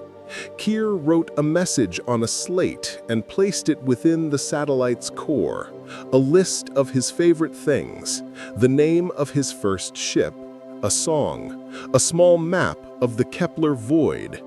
He asked Mira to say anything she wanted to him. Mira's voice came out small. She spoke of her grandmother's hands. She spoke of fog and nets and small rituals that began in the night and kept people from being alone. She told Keir that if he ever felt lost inside the library, he should hum the tune his mother used to whistle while mending sails. Keir laughed once, surprised, and then held on to that laugh as if it were an anchor. When they launched the satellite into the orchard, the lattice answered in a way that felt like an intake of breath. Filigree on the sample rearranged into a sigil that glowed with the ancient patience of stone. The taps returned as a cadence of acceptance. The orchard took Keir. For a long while afterward, there was silence we could not name. Keir was gone from the ship's manifest. His presence remained in the ledger's partial echoes. A melody, a laugh, a set of coordinates. Mira found herself waking with that tune in her head and crying in the shower for reasons she could not articulate. They had given a person to the orchard. They had gained access to a shelf of composite memories the orchard said contained navigational knowledge of storms that had not yet happened, recipes for interstellar agriculture, language cadences for communication with creatures that spoke in bloom cycles. The price, however, was not simply Keir's volunteering. It was the knowledge that the orchard converted life into ledger, host into archive. Mira lay awake the night after Keir left and watched the planetoid drift by the viewport. She held a small, creased photograph of her grandmother and wondered whether memory, when catalogued by another mind, remained memory at all. She lay awake until dawn and felt the ship breathe, felt the orchard tap like distant rain. In the end, she thought, perhaps that was what stories were, offerings made across time to prove you were here. The orchard collected those offerings with the care of someone who feared loss, but something in the way it asked for a living steward felt less like fear and more like hunger dressed in elegant terms. The Calypso had choices still, to stay and be participants in a trade of memory, to leave with the fragments they carried, or to return later, perhaps wiser and poorer. That night, the ship's corridors hummed with unresolved notes. Mira pressed the photograph to her chest and slept. And in her dreams, the market square filled again with lanterns, and among them she thought she heard the faint echo of Kier's laugh wrapped in 1,000 other voices, not lost, but shared. When she woke, the orchard was tapping a new pattern, a direction that pointed away from the core, toward a path none of them had charted. They followed the orchard's new direction because it felt less like a command and more like a beckoning finger drawn across the dark. The Calypso's engines hummed in a restrained murmur, as if the ship itself understood the gravity of what had happened, of what they had given, of what had been taken. Kier's absence was a hole, not a wound, not yet, a hollow where sound used to live. Mira felt it every time she passed his station, the small indentation on his console where he kept a chipped coin for luck, the faint scuff marks on the floor from boots nervously tapping during long shifts, the homespun whistle he carried like a habit. People do not vanish quietly, she thought. They leave shapes. The orchard tapped again, slower this time, as if calibrating their grief. Direction still stable, the ship's AI reported. The voice had developed an odd cadence over the last weeks, as though the orchard's rhythms had threaded into its vocal algorithms. Trajectory leads to the axial corridor of the lattice cluster. Axial corridor, Hank repeated. He sounded like someone translating myth into law. Sounds like a place you go when you're ready to lose something important. Or find it, Yara murmured. The corridor was nothing like the outer orchard. There were no planetoids here. Instead, dozens of thin crystalline beams stretched like ribs across a long cylindrical void, forming an elegant hollow spine. Pale light shimmered through the beams, each pulse synchronized in oscillations that felt like breathing. This whole region is resonant, Yara said, sensors lighting her console in colors her training barely recognized. Frequency matches the pattern the composite objects use for memory integration. Mira felt the corridor move around them, not physically, but in perception. Space here was not still. It folded gently, like fabric someone tried to smooth by hand. Then the first voice arrived. It was not Kier's, but it carried the familiar tilt of his humor. A soft hum echoed through the ship's comms, layered with dozens of other voices, all overlapping like wind chimes whispering secrets. "Are you hearing that?" Yara whispered. The sound washed through the Calypso like a tide. Mira leaned forward, heart thudding in her ears. The voices were not human or alien. They were remembered, not independent beings speaking, but echoes woven from lives the orchard had kept. Follow the path. Do not drift. We are sown into the beams. We are what remains after time forgets. Hank flinched. They're composite memories. It's not communication, it's pattern resonance. This is dangerous. Mira wasn't so sure. She heard something beneath the words, a bass line like Kier's breathing, a rhythmic click she recognized as the beat he used when he concentrated. It might not be him speaking, but something of him lived in that tapestry. The corridor narrowed as they advanced. Light sharpened. The beams vibrated softly, and Yara watched her readings with growing fascination. The orchard is aligning its frequencies with our neural patterns, she said. This is not random. It's preparing us. Preparing us for what? Mira asked. Yara glanced up, eyes dark with awe. For an audience. A warning whisper passed through the corridor.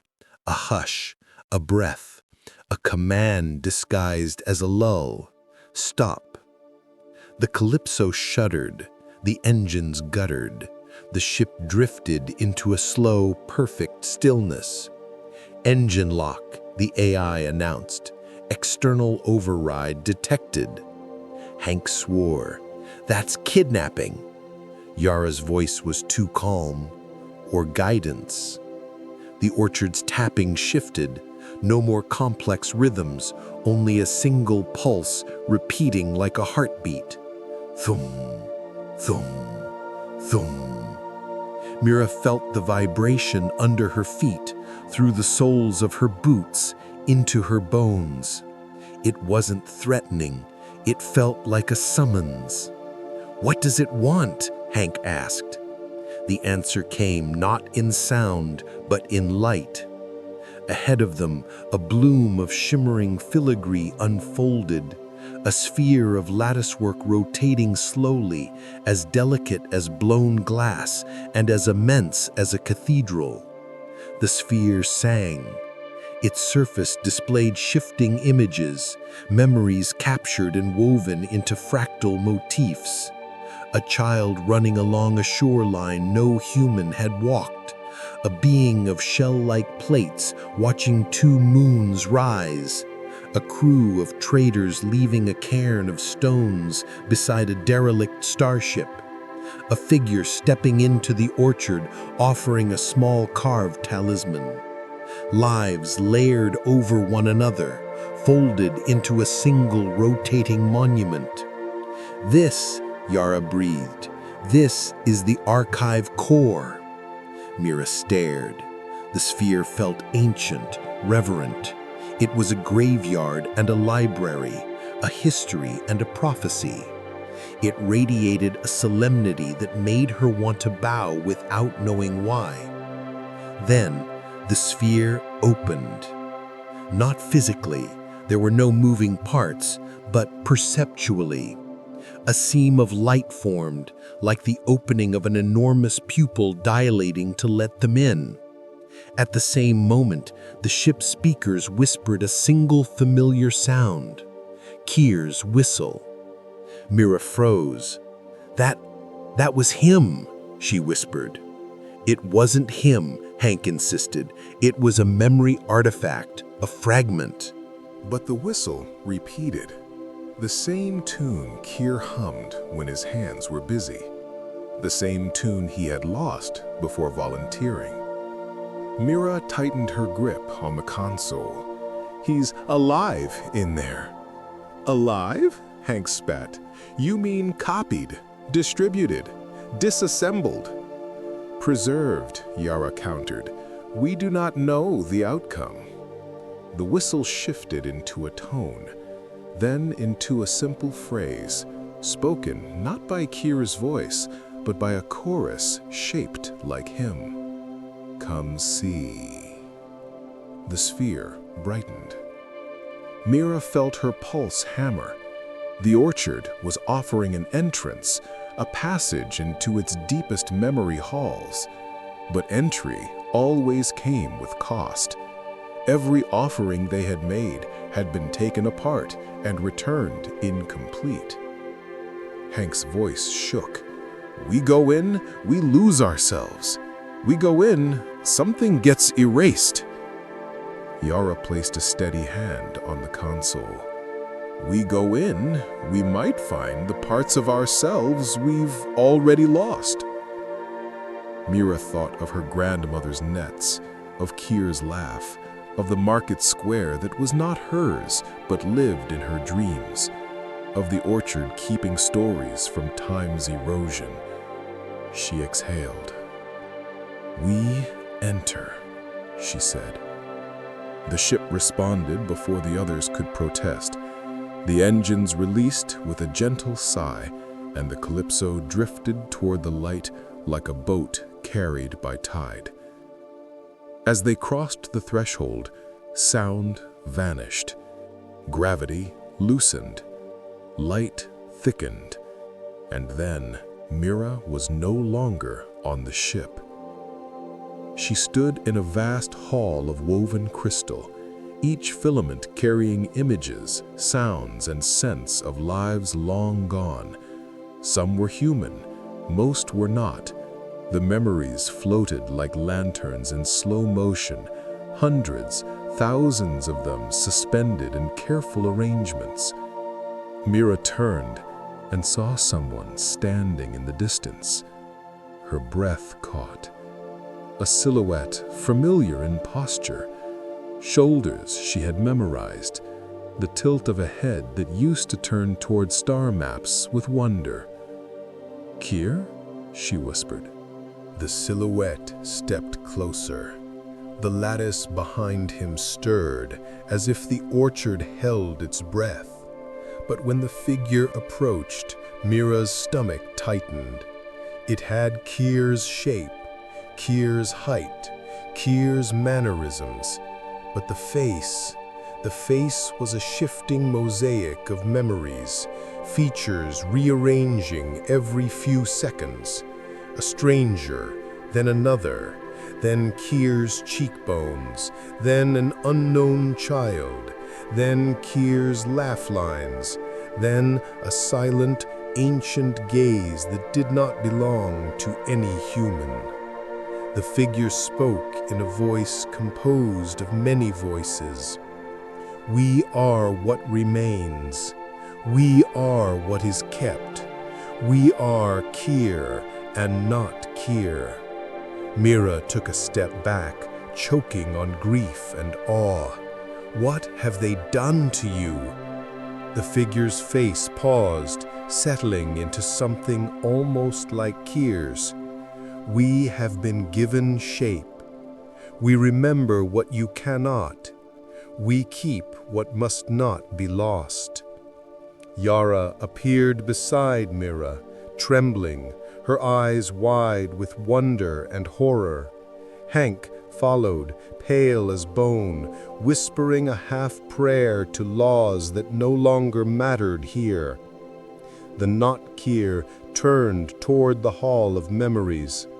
"You have come to ask what must be kept."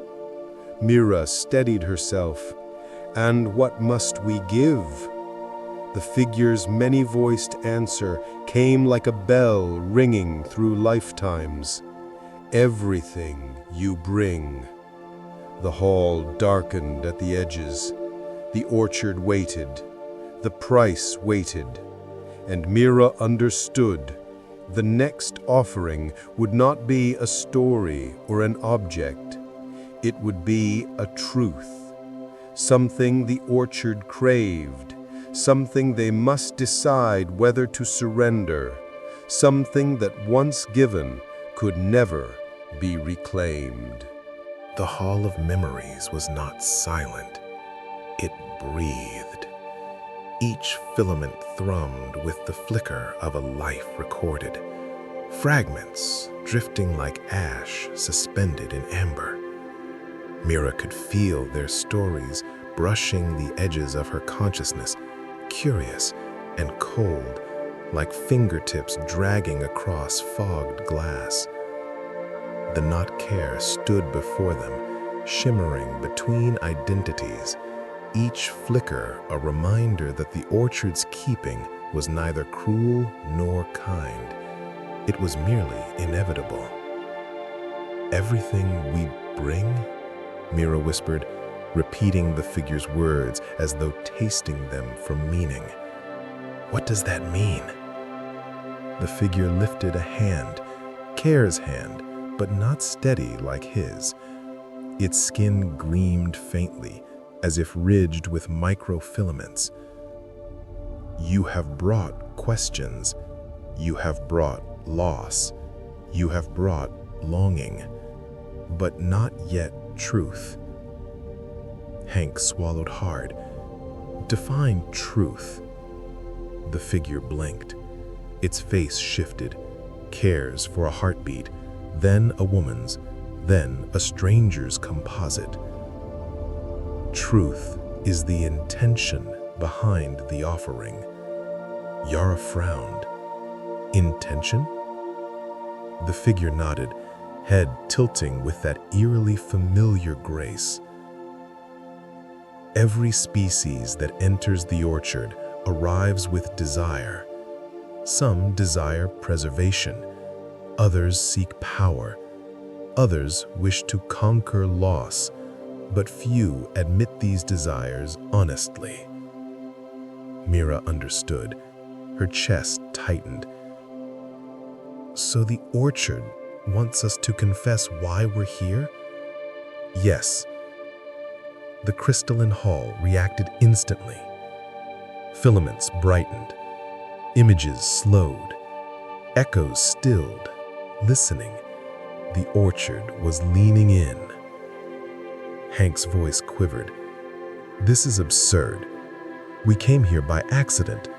We were exploring, documenting. None of this. The not care turned its shifting face toward him. That is a motive, but not a truth. Hank froze, as if pinned by a silent accusation. The orchard knows what you bring, the figure said softly. Now it requires you to speak it. Yara exhaled, a thin, unsteady sound. We came because we were curious, because we found a signal, because we wanted to understand. The hall pulsed in approving glow. Mira could feel the orchard tasting her words, measuring them, weighing their sincerity. Then the glow dimmed. The not care shook its head slowly. Curiosity is shallow.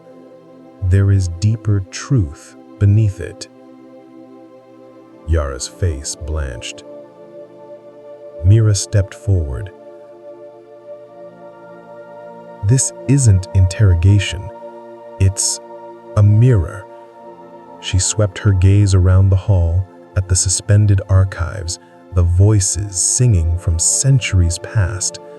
The orchard preserves the parts of us that reveal who we really are. The not care reached out, and an arc of light extended from its fingertips, connecting to a filament above. It dimmed, revealing an image.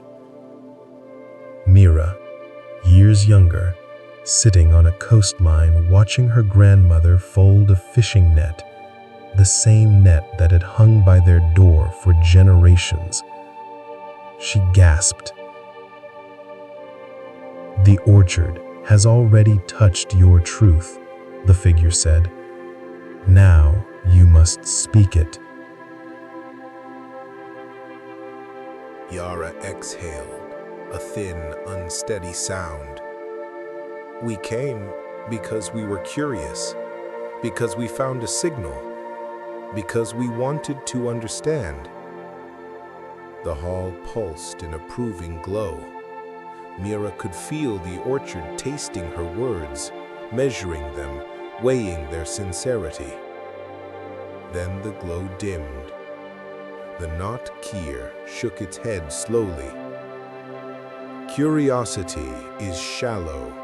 There is deeper truth beneath it. Yara's face blanched. Mira stepped forward. This isn't interrogation, it's a mirror. She swept her gaze around the hall, at the suspended archives, the voices singing from centuries past. The orchard preserves the parts of us that reveal who we really are. The not Kier reached out, and an arc of light extended from its fingertips, connecting to a filament above. It dimmed, revealing an image. Mira, years younger, sitting on a coastline, watching her grandmother fold a fishing net, the same net that had hung by their door for generations. she gasped. "The orchard has already touched your truth," the figure said. "Now you must speak it." Mira's throat tightened. Her truth? The one she buried beneath logic, professionalism, and distance? She could almost feel the orchard searching inside her, coaxing it out. "We came," she said softly, "because I wanted to belong somewhere." The hall warmed. Filaments brightened. The orchard listened. Mira swallowed. "I wanted to see something that made me feel small and connected at the same time. Something that explained why stories matter, why people remember, why they forget. I wanted to know if anything lasts, if anything deserves to." The hall shimmered with resonance. Yara looked at her, startled, but also softened, as if Mira's truth had opened a door she didn't know she had locked. The not-Kier turned toward Yara next. She closed her eyes. When she spoke, her voice shook. "I came because I've spent my life watching life forms vanish. Species collapsing, ecosystems failing. I wanted to find something that didn't die, something that refused to go extinct, something I could hold on to and say, 'This one survives.'" The orchard glowed. It drank her truth gently. Then it turned to Hank. The legal officer paled. His hands trembled. "My truth? I'm not part of this. I never wanted to." The hall darkened around him. Not Kier's voice dropped. "Speak." Hank choked. "I came because I was terrified of becoming irrelevant, of being forgotten. I thought recording history made me part of it. I thought if I could log enough, someone would remember I existed." Silence. Then the filaments flared with soft, accepting light. The orchard had taken all their truths. Mira felt something shift, deep, tectonic, inevitable. A new presence entered the hall, a vast awareness, a consciousness older than planets, woven from thousands of preserved lives. The orchard itself, not a voice, not a person, a chorus. It spoke through the filaments, through the memories, through the not-Kier. "Now you may ask." Mira blinked. "Ask what?" The chamber brightened until the air hummed. One truth in return. One question answered fully. Yara stiffened. "Only one?" "Only one." The hall echoed with unspoken possibilities. Why does the orchard exist? What happened to the species that built it? What becomes of those who volunteer? What has become of Kier? But Mira knew the orchard would answer exactly one question, and the answer would be absolute. Hank stepped forward. "We need to ask about Kier, what he's become, whether he—" "No," Yara said sharply. "We need to ask how to retrieve lost memory, how to protect ourselves." "That's selfish," Hank snapped. "We owe Kier." We owe the future of humanity, Yara conjured. The hall pulsed with tension. Mira felt something shift, deep, tectonic, inevitable. The Not Kier spoke again, voice layered with countless harmonics. Choose carefully. The truth you ask will remain when all else is forgotten. The chamber darkened. Filaments quivered. Memories shimmered. Mira stepped forward. Someone had to choose. She opened her mouth, and then the orchard interrupted her. A sound rang through the hall, sharp, clean, certain. A bell. It chimed once, twice, 3 times. The memories around them rippled. The Not-Kier froze. A tremor passed along the filaments like a warning. The orchard's voice deepened. Another visitor approaches. What? Yara gasped. Hank's face drained. Out here? How? The Not-Kier turned toward the distant dark beyond the hall. A story we have kept returns. The bell chimed again, louder, resonant, undeniable. Mira felt a cold shiver crawl down her spine. Someone or something was coming through the lattice. Not a memory, not a ghost, a being. And the orchard whispered its final warning before the hall rippled with movement.